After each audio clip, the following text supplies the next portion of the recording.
ஒரு பெண்ணை வந்து பெண்ணா பார்க்காம, ஒரு ஒரு உயிருள்ள ஒரு மனதுள்ள ஒரு பெண்ணா பார்க்காம வெறும் சதை பிண்டமா பார்க்கக்கூடிய ஒரு மனநிலைக்கு எப்போ தள்ளப்படுகிறான்? அவனுடைய மொபைல்ல வந்து சைல்டு பொர்னோகிராஃபி இருக்கு அப்படிங்கிறத வந்து வெளிப்படுத்தி இருக்காங்க. அதையும் தாண்டி அடுத்தது பார்த்தீங்க அப்படின்னா போதையிலையும் இருந்திருக்கிறான். இன்னைக்கு வந்து ஒரு பெண்ணை இந்த அளவுக்கு சீரழிக்க முடியும், அவளுடைய வலியோ அவளுடைய வேதனையோ இல்லை அவள் உடல் மீது அவளுக்கு இருக்க உரிமையோ வந்து பறிக்கப்படுது அப்படின்னா அதுக்கான முக்கிய காரணம் என்னவா இருக்கு? நம்மளுடைய சட்டங்கள் வந்து ரொம்ப தெளிவா இல்லை. இன்னைக்கு அரசாங்கமே வந்து டாஸ்மாக் எடுத்து நடத்துது அப்படின்னா எந்த தவறுகள் வேணாலும் அனுமதிக்கலாம் அப்படிங்கிற ஒரு இடத்துல தான் வந்து நம்மளுடைய அரசியல் அமைப்பு நிற்கிது.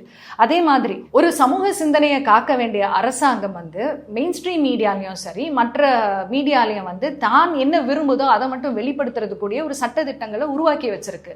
ஆனா இந்த மாதிரி பொர்னோகிராஃபி, அதாவது உளவியலை சிதைக்கக்கூடிய விஷயங்களை வந்து ஏன் பிளாக் பண்ணல? ஏன் வந்து அதை ஃப்ரீயா அலோவ் பண்ணுது?